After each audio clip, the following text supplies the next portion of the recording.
Hi student, मैं Dilip sir. आज से आप लोगों का मैथ का electrical semester third applied mathematics start करने जा रहा हूँ। Semester third applied mathematics. अब इस अप्लाइड मैथमेटिक्स में बाबू आपका जो सिलेबस है, आपका यूनिट वन है, जो आपका यूनिट वन है वो है आपका इंटीग्रेशन। इंटीग्रेशन यूनिट है और इस इंटीग्रेशन में दो तरह के इंटीग्रेशन है। पहला है इंडिफरेंट इंटीग्रेशन और दूसरा है बाबू आपका डिफरेंट इंटीग्रेशन। अब ध्यान देना इस बात का, डिफरेंट इंटीग्रेशन।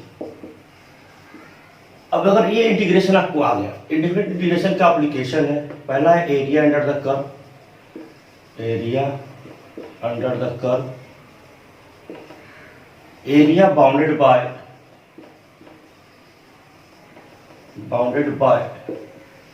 टू कर्व, और थर्ड है आरएमएस एंड एवरेज वैल्यू। ये आपका टोटल यूनिट वन है, एक टोटल यूनिट वन है। आपका नेक्स्ट यूनिट है बाबू, वो है differential equation. Differential equation unit third है जो आपका, वो है लैप्लास ट्रांसफॉर्म। लैप्लास ट्रांसफॉर्म और फिर जैसे का inverse Laplace transform, inverse Laplace transform. Unit four है बाबू आपका, वो है फोरियर सीरीज, फोरियर सीरीज। और यूनिट लास्ट जो है वो है न्यूमेरिकल मेथड, जहां पे आप लोगों को पढ़ना है बाइसेक्शन मेथड। आप लोगों को पढ़ना है बाइसेक्शन मेथड, न्यूटन रेफसन मेथड और रेगुलर फाल्सी मेथड, फाल्सी मेथड। इसके बाद भी आपको है Gauss Seidel method, Gauss Seidel method, iterative method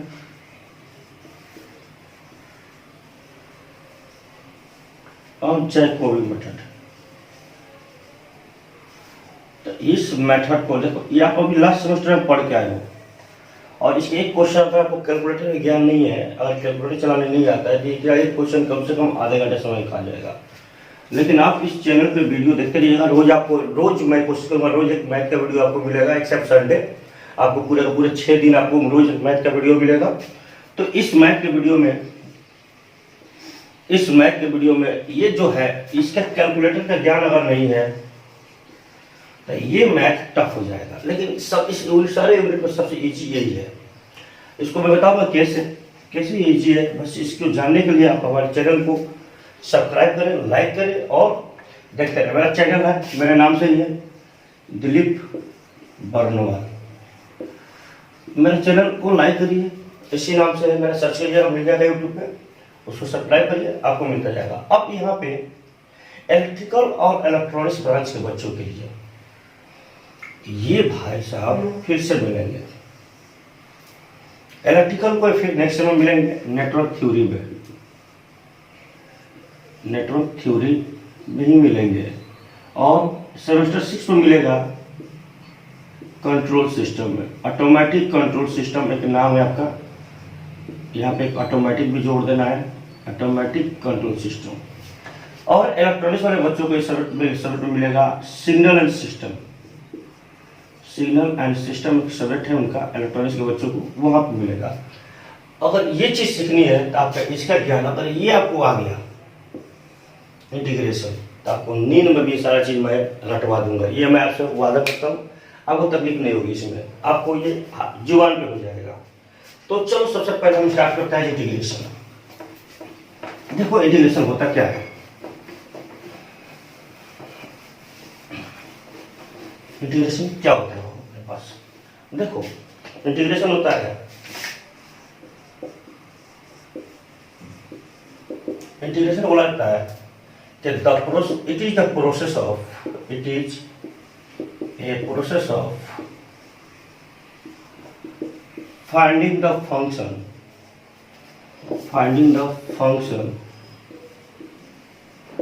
whose derivative is given। मतलब क्या है बाबू कि इंटीग्रेशन एक ऐसा प्रोसेस है और कुछ फंक्शन के डेरिवेटिव हमको पता है, तो उस फंक्शन को हम इंटीग्रेशन करके उसके फंक्शन को ज्ञात कर सकते हैं। तो इसके मतलब है it is a reciprocal process of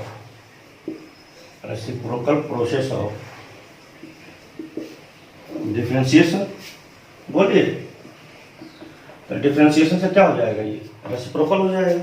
तो हम बोल रहे हैं कि d by d x into f x equal to कुछ मान लेते हैं, फंक्शन कैपिटल एफ मान लेते हैं, ये अपना इंटीग्रेशन है। अब क्या होगा कि हमको ये दे देगा और हमको ये निकालनी है। तो जब हम इसको निकालनी है, जब हम इसको इंटीग्रेट करेंगे, यह फंक्शन डेरिवेटिव, इसका डेरिवेटिव गिवन है, इस फंक्शन का डेरिवेटिव गिवन है और इस डेरिवेटिव से फंक्शन निकालना है, इसी प्रोसेस को क्या बोलते हैं? इंटीग्रेशन। अब इंटीग्रेशन को सिंबल ऑफ इंटीग्रेशन क्या होता है बाबू?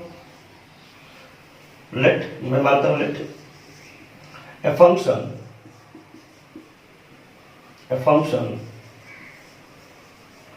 fx whose integration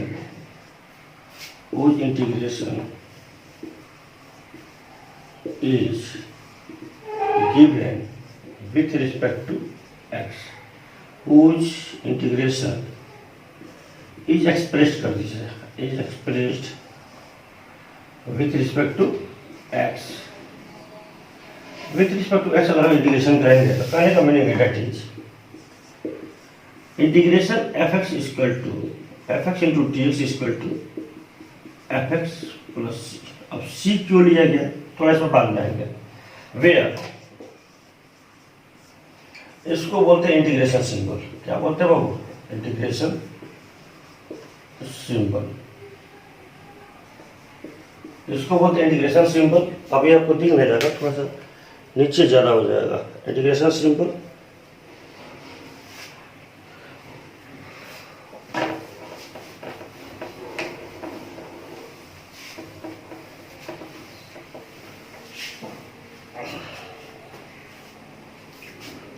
F x को बोलते हैं बाबू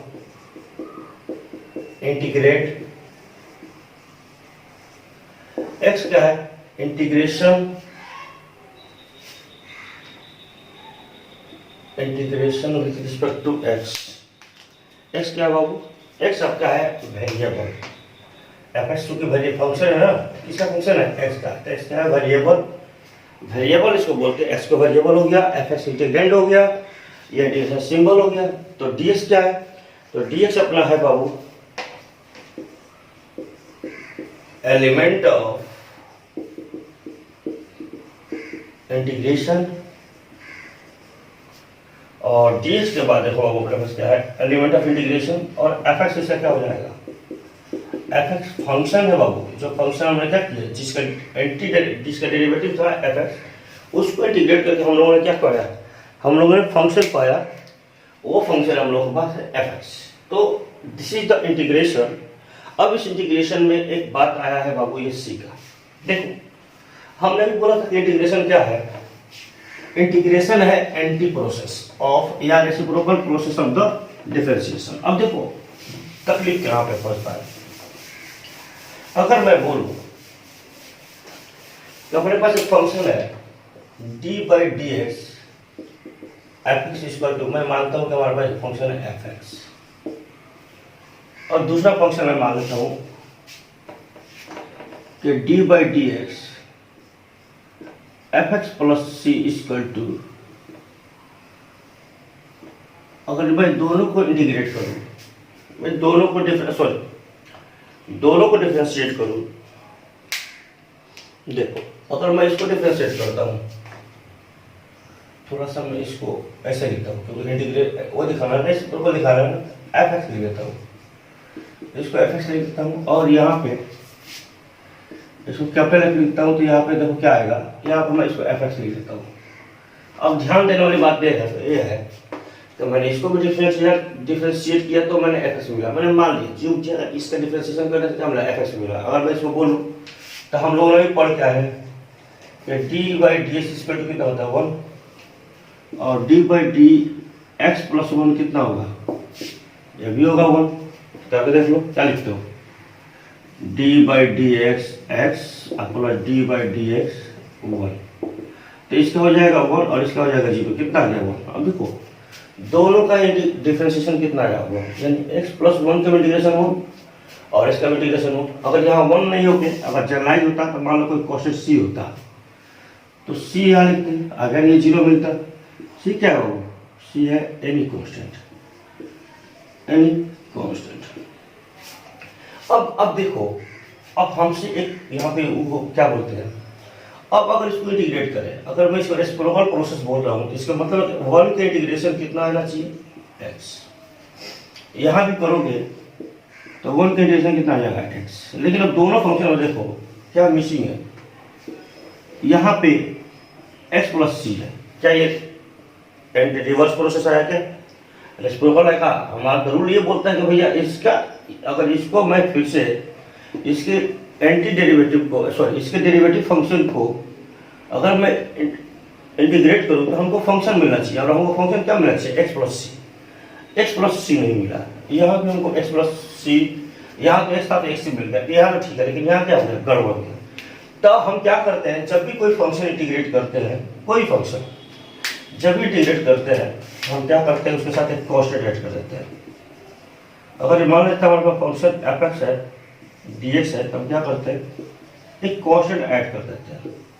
अब ये कांस्टेंट का वैल्यू कुछ भी हो सकता है, एक कांस्टेंट का वैल्यू 0 भी हो सकता है, 1 भी हो सकता है, इनफाइनाइट कुछ भी हो सकता है। अगर 0 रखेंगे तो यहाँ पे क्या जो अगर मैं सी बोलता है, यहाँ पे सी ऐड कर देता है, यहाँ पे सी ऐड कर देता है, तो यहाँ पे सी का वैल्यू हम क्या रखते हैं 0, और यहाँ पे सी का वैल्यू हम क्या रखते हैं 1। अब ये 1 और 0 कौन डिसाइड करता है बाबू, तो देखो इसके बाद वाला इंग्लिश जो डिफरेंशियल इक्वेशन, जब भी डिफरेंशियल इक्वेशन फॉर्म होता है तो वहाँ पे इस सी को हटाते हैं, ये सी को लाते हैं, इस सी को हटाते हैं, कैसे हटाते हैं, सी का वैल्यू कैसे निकालते हैं डिफरेंशियल इक्वेशन में, ये सारा चीज वहाँ मेंशन होता है। तो ये है अपने इंटीग्रेशन में कुछ बेसिक्स। अब इस इंटीग्रेशन को जान गए हो तो थोड़ा सा कुछ इंटीग्रेशन का बेसिस फार्मूला डिस्कस कर देते हैं, और उसके बेसिस पर थोड़ा इंटीग्रेशन का फार्मूला डिस्कस कर देते हैं। अब उसके बाद हम अपने इंटीग्रेशन पाएंगे। देखो आपको इंटीग्रेशन आपके सिलेबस में इंटीग्रेशन बहुत ज़्यादा नहीं है, लेकिन आपको इंटीग्रेशन इसलिए ज़्यादा पढ़ना है क्योंकि आप इंजीनियरिंग के छात्र हो, और इंजीनियर का ये हार्ट होता है, मैथ उसका हार्ट होता है, दिल होता है। अगर मैथ सब्जेक्ट गड़बड़ हो जाए तो उसका सारा चीज़ गड़बड़ हो जाएगा, इसलिए मैथ के सब्जेक्ट को कभी भी गड़बड़ नहीं करना है। मैथ को बहुत अच्छे से पढ़ो, क्योंकि मैथ लगता है ना हम लोगों को मैथ कहीं नहीं मिलेगा, लेकिन मैथ बार बार मिलता है। तो कुछ इंपॉर्टेंट फार्मूला है, सब इंपॉर्टेंट फार्मूला, मैं देखो उल्टा भी लिखते चलूँगा, सब इंपॉर्टेंट फार्मूला फॉर इंटीग्रेशन। अब इस इंटीग्रेशन में पहले सबसे पहले एक वर्ड आता है इंडिफिनिट इंटीग्रेशन। क्या बाबू, सबसे पहला आता है इंडिफिनिट इंटीग्रेशन। देखो ये वर्ड इंडिफिनिट है। इंडिफिनिट का मतलब क्या होता है, इंडिफिनिट का मतलब होता है जिसका कोई वैल्यू हमको पता नहीं है, वो कोई इसका कुछ है ही नहीं। तो बोला जाता है an integration expressed without limit and so containing an arbitrary constant. बोला जाता है an integration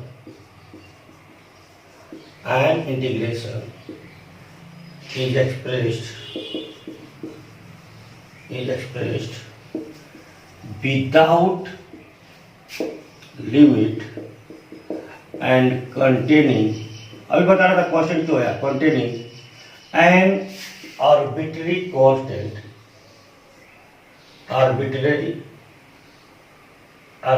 constant is known as indefinite integration. Indefinite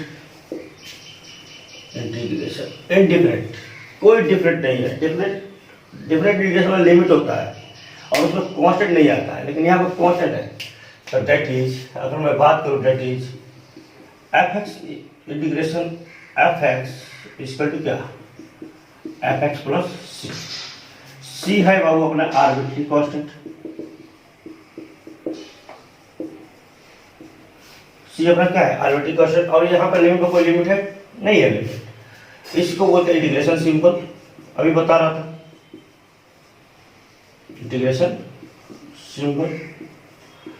जिसको इंटीग्रेट किया था उसको अच्छा किसके रिस्पेक्ट में कर रहे हो, डीएक्स के, इसको बोलते हैं इंटीग्रैंड।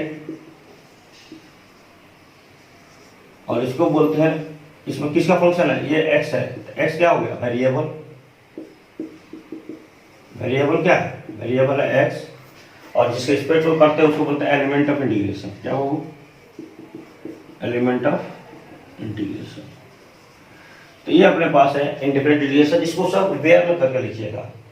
तो अब इसका इंपॉर्टेंट फॉर्मूला क्या है, चलते हैं इंपॉर्टेंट फॉर्मूला पे।